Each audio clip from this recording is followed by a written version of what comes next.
Домский собор в Риге. Он возвышается над городом уже больше 8 веков. Молчаливый свидетель истории. Эти стены помнят войны и торжества, наводнения и пожары. Здесь звучали голоса рыцарей и монахов, епископов и королей, ученых и торговцев. А на башне все так же блестит золотой петушок, хранитель времени и символ стойкости. Домский собор – это не просто храм, это память, воплощенная в камне, якорь, за который Рига держится в бурях времени. Мы осмотрим его снаружи, зайдем внутрь и поднимемся на башню, чтобы прикоснуться к тайнам, которые он хранит. Это не экскурсия, это путешествие во времени. Начинаем. 1211 год, 25 июля. В золотых бликах утра медленно колышутся хоругви с образом Святой Марии. Солнце скользит по узорам на ризе епископа Альберта. Он возносит молитву покровительнице города и посвящает ей новые земли. Именно в ее честь он закладывает новый храм – Церковь Святой Марии, кафедральный собор, главный духовный центр Риги и всей Ливонии. Справка. Название Домский собор происходит от сокращенного латинского названия Domus Dei – Дом Бога, либо Deo Optimo Maximo – Всеблагому величайшему Богу – Дом. В русском для обозначения этого понятия обычно используют термин «кафедральный собор», то есть главный храм епархии, в котором находится кафедра правящего епископа. Посвящение Деве Марии еще отражало и первое название, данное Ливонии крестоносцами – Терра Мариана. В 1207 году эти территории были объявлены княжеством в составе Священной Римской империи, а в 1215 папа провозгласил эти земли владением Святого Престола, то есть изначально Домский собор строился как католический храм. Кстати, в Латвийской национальной библиотеке есть историческое факсимильное издание альбома «Терра Мариана» 1186-1888. А если вам интересно, то посмотрите и сам ролик о библиотеке. Ссылка в описании к этому ролику. Ну, продолжаем рассказ. Здание, росшее на глазах, поражало местных жителей. Руководили строительством приглашенные из Голландии и Германии мастера. Епископ не жалел средств, ведь богатства щедро текли из покоренных земель. Но даже при таком размахе строительство затянулось на десятилетия. Альберт Бухсгевден так и не увидел храм завершенным. Умер в 1229 году. Его похоронили в недостроенной церкви, как писала летопись, под третьим камнем под светильником. Где тот камень, где тот светильник? Никто не знает, где покоится прах епископа Альберта. Возможно, могила была смыта во время одного из наводнений в 1709 году. Но эти камни наверняка слышали его молитвы.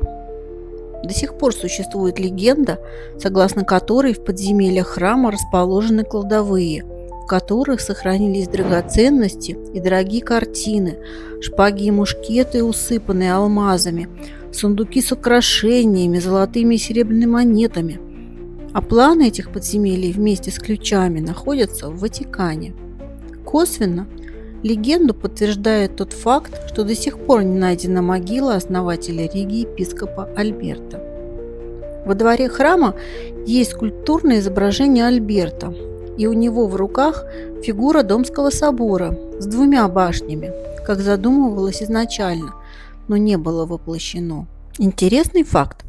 Потомки рода основателя Домского собора уже через 5 веков верой и правдой служили русской короне. Например, Фридрих Вильгельм фон Бухсгевден. Где только он не прославился. Был адъютантом графа Орлова и женился на его незаконно рожденной дочери от Екатерины Великой. Был комендантом Варшавы и губернатором Польши, военным губернатором Петербурга и рижским генерал-губернатором, командующим в боях под Аустерлицем и главнокомандующим в русско-шведской войне 1808-1809 годов, по результатам которой Финляндия отошла России. А другой потомок, полковник Иоганн Фридрих фон Буксгевден, погиб в рукопашном бою на Бородинском поле. Вот такая была элита в те годы.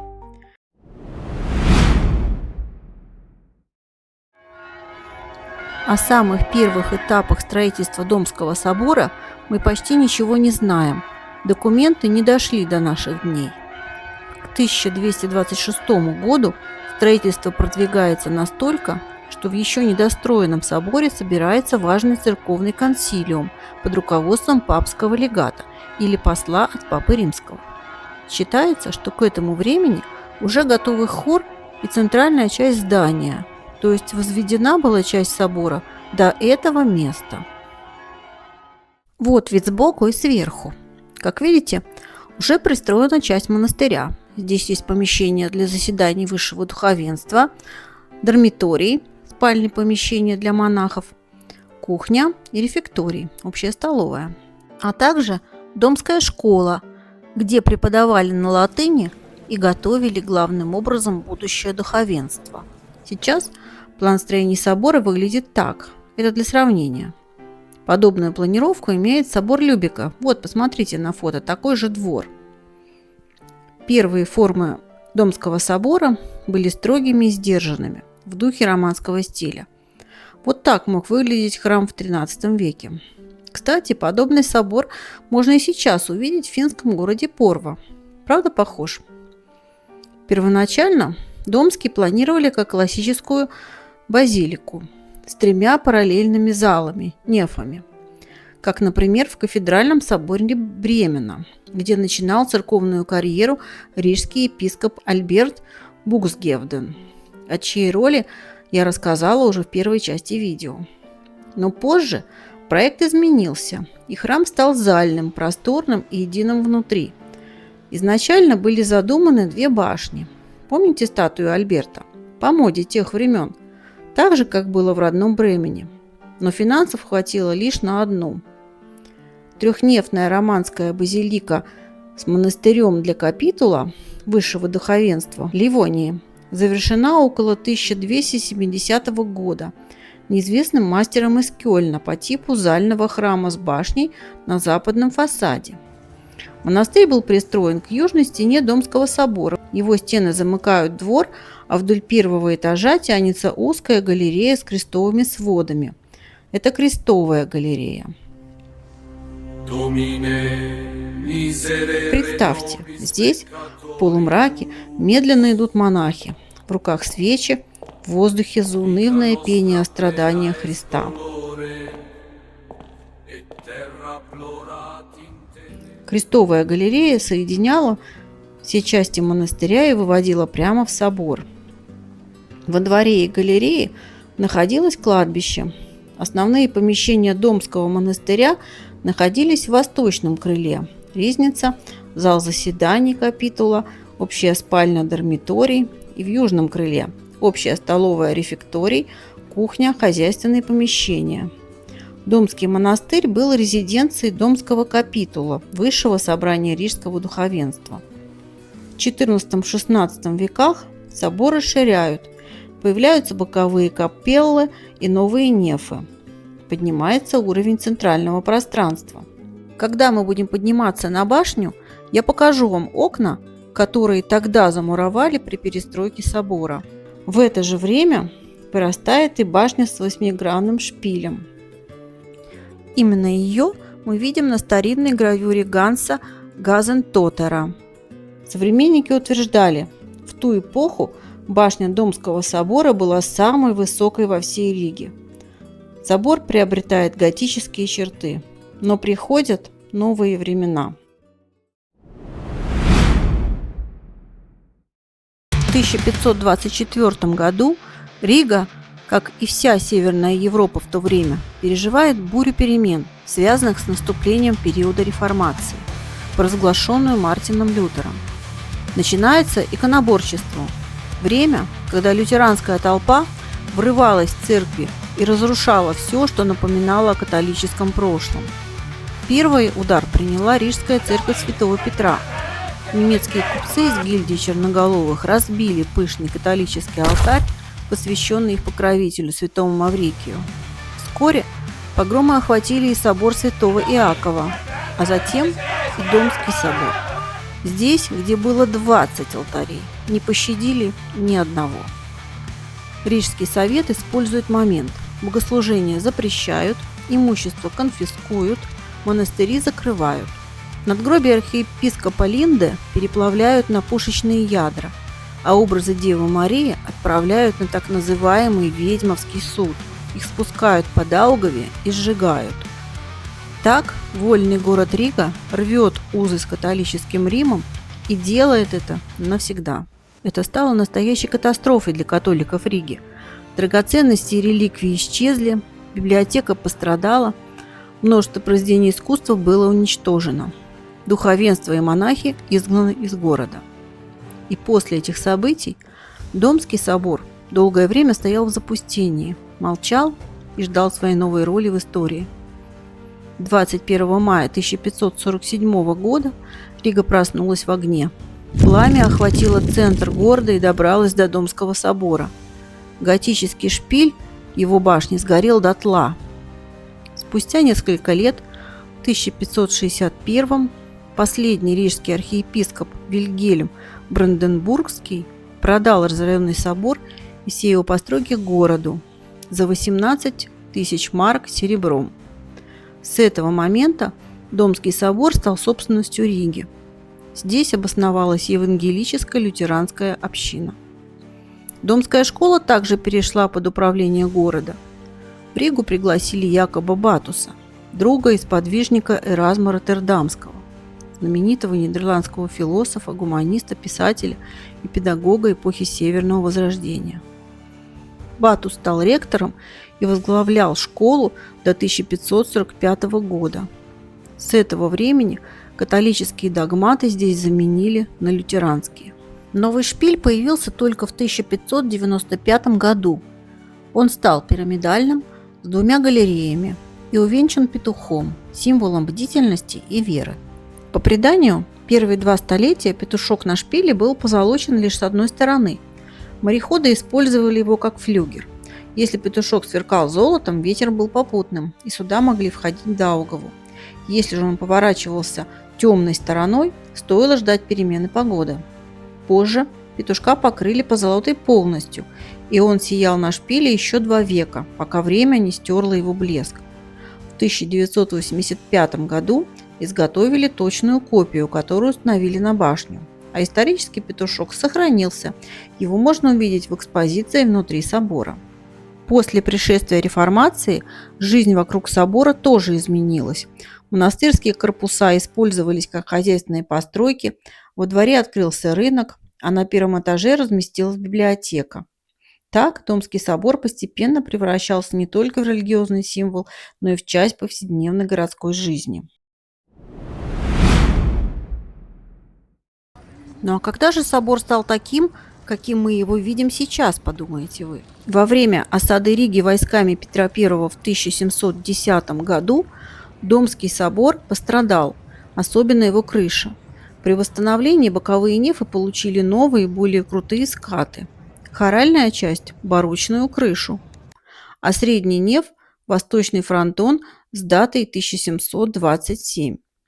Позже, в 1775 году, когда деревянные конструкции башни сгнили и стали опасными, старый шпиль разобрали. На его месте появился барочный купол. Именно он и венчает храм сегодня. Тогда собор приобрел тот облик, который мы видим на этой картинке.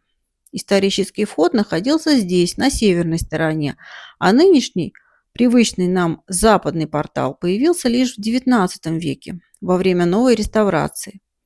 Со временем окружавшие собор деревянные дома не раз выгорали, на их месте строили новые. Земля вокруг поднималась все выше, то насыпями у берега Даугавы, чтобы защититься от наводнений, то культурным слоем. Так собор словно уходил в землю.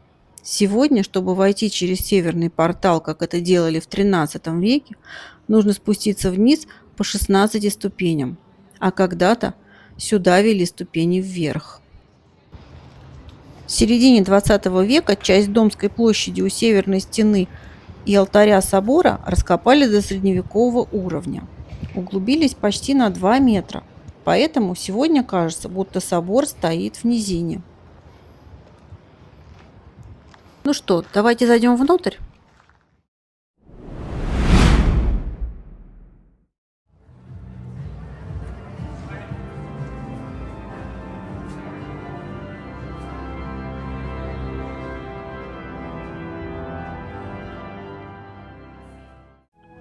Нам сильно повезло. В храме идет репетиция перед концертом. Поэтому давайте сначала просто послушаем чудесную музыку. Звучит орган Домского собора и флейта.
За столетия своего существования Домский собор в Риге пережил немало.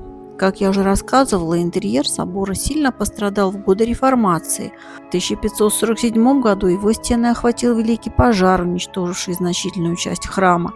Сгорела башня и первый орган. Но святыня восстала из пепла, ее расширили, укрепили, и после долгих перестроек лишь к концу XVIII века собор обрел тот облик, который мы видим сегодня. С течением времени интерьер церкви обогащался новыми художественными сокровищами. В 1641 году в храме появилась кафедра в стиле барокко, творение резчика Гейнца, лучшего мастера того времени. Пышная, не характерная для стиля лютеранского храма. В XVII веке и братство черноголовых украсило свои места в соборе. Из дерева был вырезан барьер, ритмично чередующий статуи и горельефы их покровителя, святого Маврикия. Вот он. А находился он здесь. Вот, посмотрите на фото. Сейчас это место занято скамьями. В XVI-XVIII веках в Домской церкви хоронили епископов, бургомистров, старейшин купеческих гильдий и других видных горожан. Вот, например, гробница Николауса Экке, бургомистра и бургграфа Риги, умершего в 1623 году. Он был одним из самых богатых и образованных вельмож города. В 1583 году стал представителем польского короля, но это вызвало сильное недовольство горожан. Оппозиция дважды изгоняла его из Риги, и дважды король возвращал его на должность. Даже после смерти ненависть к нему не угасла. Однажды ночью его памятник был осквернен, голову, руки и ноги из алебастра разбили вдребезги. Сегодня мы видим Экке в молитвенной позе, в роскошном плаще поверх светского костюма. Надгробие восстановили в XIX веке. Его реконструировал знаменитый скульптор Август Фольц, о котором есть видео на моем канале. Если вы его еще не смотрели, то перейдите по ссылке в описании к этому ролику, и вы узнаете, как много творений Фольца окружает нас в Риге. Сейчас я покажу вам два важных исторических надгробия храма. В алтарной части собора, в стене за алтарем, находится захоронение епископа Мейнхарда фон Зегеберга, святого Мейнарда. Считается, что благодаря его миссионерской деятельности Латвия стала христианской. В XIV веке его останки перенесли в Домский собор из Икшкеля, города неподалеку от сегодняшней Риги, где была расположена его миссия. Сейчас мы видим восстановленные по рисункам в XIX веке надгробия. Оригинальное не сохранилось. 8 сентября 1993 года Папа Римский Иоанн Павел II во время визита в Латвию официально объявил о возобновлении почитания епископа Мейнарда. Он был признан первым латышским апостолом, епископом и святым. А вот надгробная плита последнего католического епископа собора Вильгельма Бранденбургского, того, кто в 1561 году после прихода реформации и пожара 1547 года продал собор городу. Он тоже упокоился в Домском соборе. Первый католик Латвии и последний католический епископ лежат под сводами главного лютеранского собора Риги. Вот так поступь времени. Тихо, но уверенно звучит под сводами Домского собора. Нужно просто прислушаться повнимательнее. Я просмотрела списки захоронений и, знаете, нашла знакомую фамилию. Например, для знатоков русской культуры. Это Бенкендорф. Да, в Домском соборе похоронен прадед Александра Бенкендорфа, шефа царской жандармерии и цензора Александра Пушкина. Его прадед был рижским бургграфом, еще при шведах. Вот его могильная плита. В XVII-XVIII веках под сводами собора появились надгробные эпитафии, вырезанные из камня и дерева, напоминание о тех, чьи могилы покоились под каменным полом храма. Для любителей музеев будет интересно узнать, что эта эпитафия посвящена Николаусу фон Химзелю, врачу, фармацевту, коллекционеру и меценату, чья коллекция стала основой для собраний Музея истории Риги и мореходства. Он тоже был похоронен в Домском соборе. А вот эпитафия суперинтендента Домского собора. Суперинтендент – это должность лютеранского священника по функциям, соответствующая епископу у католиков. Эпитафия выполнена в XIX веке Августом Фольцем. В 1772 году императрица Екатерина II запретила захоронения в церквях по всей империи. По ее указу Рижская ратуша открыла новое кладбище за пределами города. Сегодня это то самое большое кладбище Риги, бывшее старонемецкое. Туда и перенесли захоронения из Домского собора.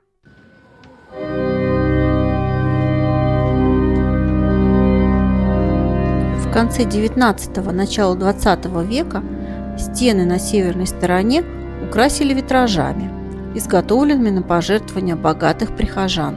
И вот с какими сюжетами. Небесная покровительница храма, Дева Мария с младенцем Иисусом. Епископ Альберт закладывает Домский собор.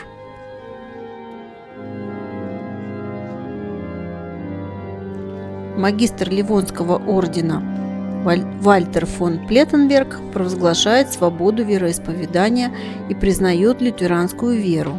Видите портрет Мартина Лютера сверху? Торжественная встреча шведского короля Густава Адольфа после взятия Риги.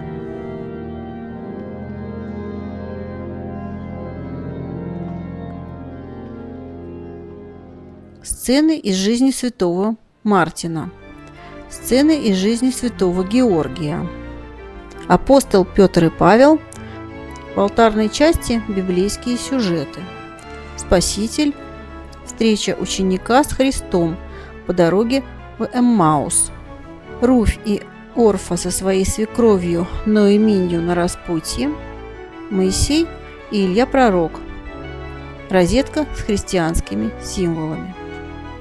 Повторюсь, что все витражи были изготовлены на средства богатых прихожан в Рижской, Мюнхенской и Дрезденской мастерских. На южной стороне собора находились витражи с изображением сцены жизни Христа, но они погибли во время Второй мировой. Главный алтарь Домского собора, который мы видим сегодня, появился в конце XIX века. Его проект разработал архитектор Вильгельм Нейман. Алтарь выполнен из дерева, богато украшен резьбой и росписью. Фигуры евангелистов созданы по эскизам Августа Фольца. Да-да, того самого скульптора. В 1990 году алтарь реставрировали. Справа от алтарной части находятся хоры для певчих. Галерея певчих в соборе впервые упоминается еще в XVI веке, в 1578 году. Здесь исполняли духовную музыку учащиеся Домской школы.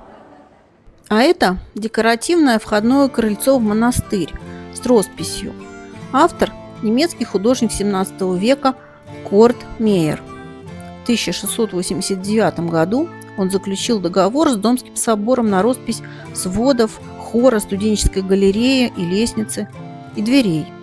За работу он получил 80 серебряных дукатов, скамью и место захоронения в храме. К сожалению, немногое сохранилось до нашего времени из его работ. В 1786 году потолочные росписи были уничтожены, а дверные утрачены в XX веке. Надгробная плита Мейера до сих пор находится в соборе. Вода не щадила храм. Весенние разливы Даугавы не раз заливали его, а во время апрельского наводнения 1709 года вода поднялась до уровня, показанного на этой табличке. По словам очевидцев, церковные скамьи плавали по храму, как корабли. Были затоплены не только городские улицы, но и цокольные этажи домов. А вот и петушок XVI века. Он отслужил верой и правдой не один век, и теперь заслуженно отдыхает под сводами собора, который до этого охранял. А знаете, какой предмет в Домском соборе самый древний? Вот этот. Это купель для крещения конца XII века, который пользовался еще сам святой Мейнард, первый проповедник и миссионер христианства в Латвии. Тот, что похоронен в алтарной части собора. И знаете, что интересно? Чаша до сих пор используется по прямому назначению. Если заглянуть внутрь, то кажется, что в ней отражаются столетия. Удивительное чувство. Сколько человеческих жизней прошло через этот предмет? Сложно подсчитать.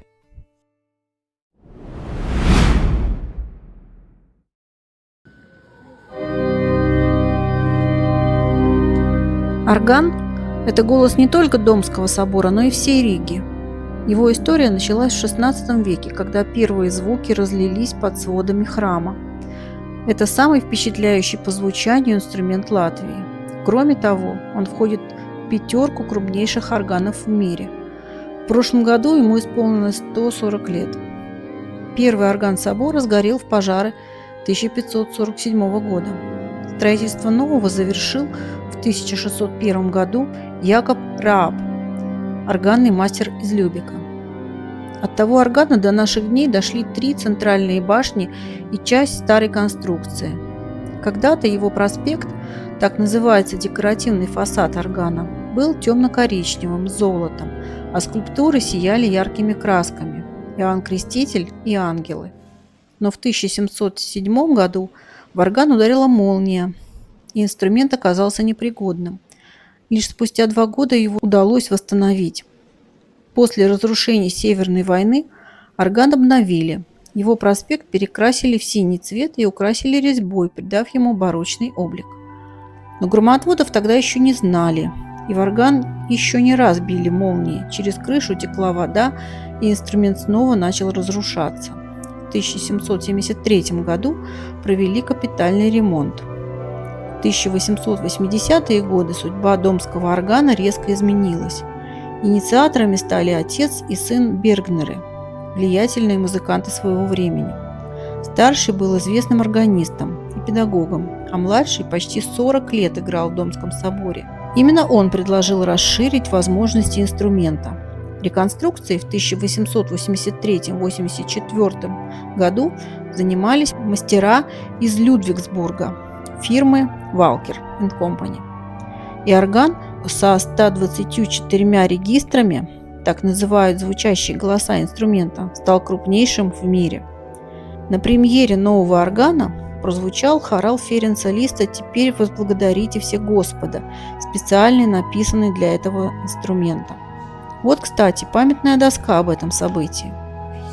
С тех пор домский орган стал не только частью богослужений, но и главным концертным инструментом Риги.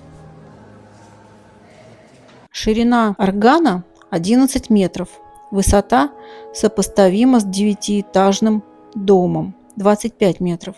В конструкцию, имеющую 124 регистра, входят 6718 труб длиной от 11 мм до 10 метров.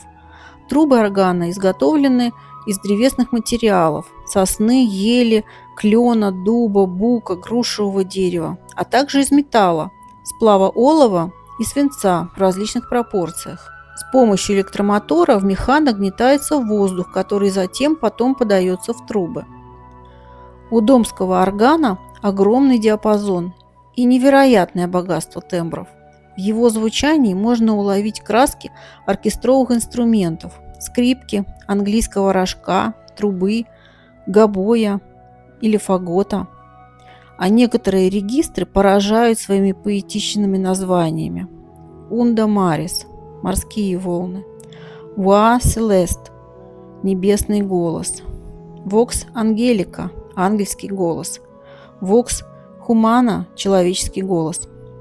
Николай Рерих, русский живописец, летом 1903 года бывал в Домском соборе и был так потрясен органной музыкой и исполнением молодого органиста, что написал об этом в своих воспоминаниях о Риге.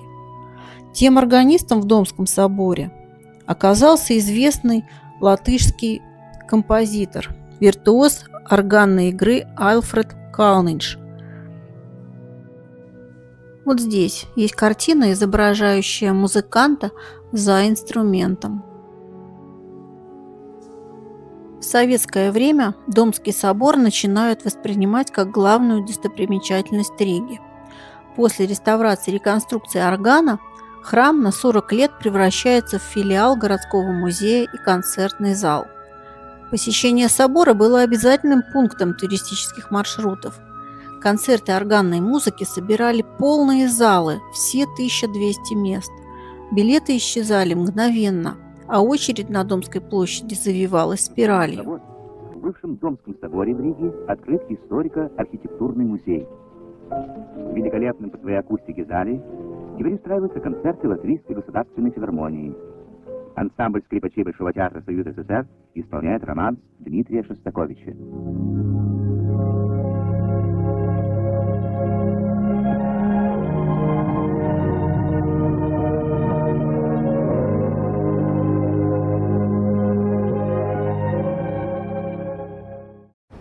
Сегодня традиция продолжается.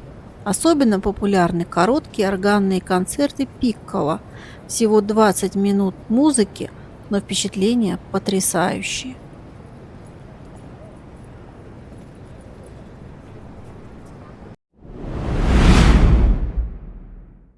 Сейчас мы посмотрим на город с высоты 52 метра вон с той галереей под часами.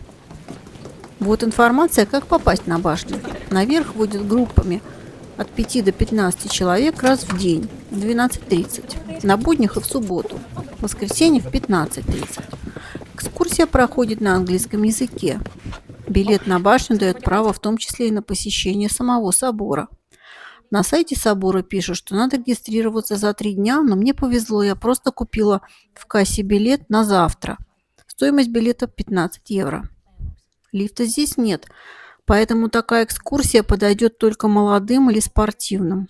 Надо будет преодолеть 217 ступенек. Обратите на это внимание, пожалуйста. Деревянные конструкции купола собора самые старые в Латвии. Возраст огромных балок 5-6 веков. Раскрошившиеся деревянные элементы во время последней реставрации заменили на новые, и на это ушло 120 кубометров древесины. Непростой задачей для специалистов было найти деревья подходящего размера. Чтобы заменить сгнившие элементы, реставраторам пришлось создать своего рода металлическую башню. На колокольне было восстановлено кресло звонаря и установлены 7 колоколов. Такое количество колоколов Домский собор не видел уже как минимум 100 лет. До настоящего момента на колокольне собора был лишь один колокол, и в прошлом столетии, последний раз он звонил во время баррикад 13 января 1991 года, когда на набережной проходила народная манифестация. А теперь их можно услышать каждый день в 12 часов. Уф, вот мы наверху. Перед нами Домская площадь, самая большая в Старой Риге. Раньше здесь была плотная застройка и освобождали пространство в 2 этапа. Первая площадь появилась в 1860-х, когда снесли дома вдоль северного фасада собора, открыв вход к северо-западным порталам, когда задумывали реставрацию. Современный облик она получила в 1936 году при Улманисе, когда с северной стороны убрали целые кварталы старой застройки. В память о них на мостовой обозначили контуры средневековых домов и улиц. Вот посмотрите повнимательнее, очень хорошо заметно. А теперь давайте просто полюбуемся открывающимися видами.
Мы снова внизу, и видите, открыли исторический северный портал собора.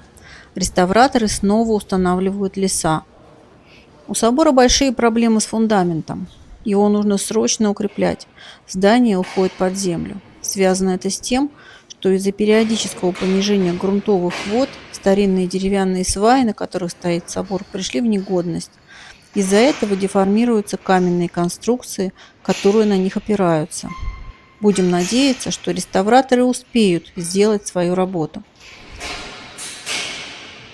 Друзья, наша экскурсия подходит к концу. Но перед тем, как покинуть собор, я покажу вам одно место, куда запрещен вход туристическим группам. Это часовня или капелла Святой Марии. Дверь слева от входной лестницы. Вот видите предупреждение для групп. Для нас капелла интересна алтарем и витражом. Проект алтаря в конце XIX века разработал историк искусства и реставратор Домского собора Иоганн Нейман. Он же создал и главный алтарь для Домского собора, который мы уже видели, я вам рассказывала. Алтарь украсили величественные фигуры Моисея и Иоанна Крестителя, а также уменьшенная копия знаменитой картины Рафаэля «Преображение». Все это сохранилось с алтаря 1817 года. В 2018 году здесь установили новый витраж в честь независимости Латвии. Называется он «С горящим сердцем» и посвящен времени баррикад 1991 года. Его лучше смотреть снаружи. Идемте. Витраж не цветной. Это почти тонна тяжелого литья из стекла. Фактически это помещенная в окно скульптура. По замыслу Каждый из 9 витражных окон имеет свое символическое значение. В основе композиции пламя, символ движения и жизни. Вертикальные окна посвящены историческим регионам Латвии. Выше – образы Рождества, Пасхи и двух независимостей. А в центре круг – знак Бога. Ну что, пора прощаться. Хотя я ничего не рассказала о реставрациях собора разных лет и о зданиях, обрамляющих церковный двор, ролик и так получился длиннее обычного. Если вам интересно, могу сделать отдельное видео на эти темы. Пишите в комментариях. А теперь философский финал.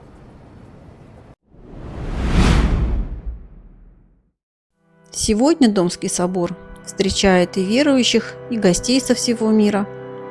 Кто-то приходит сюда молиться, кто-то услышать орган, кто-то просто прикоснуться к истории. И каждый уносит с собой частичку этого места, будь то фотография, звук или просто ощущение тишины и вечности. А сам собор остается величественный и неподвижный. Мы уйдем, а он будет стоять, как стоит уже 8 веков. Свидетель времени и хранитель вечности. Спасибо, что досмотрели до конца. Благодарю за комментарии, лайки и финансовую поддержку канала. Теперь это стало возможно в виде платной подписки или суперспасибо. До новых встреч!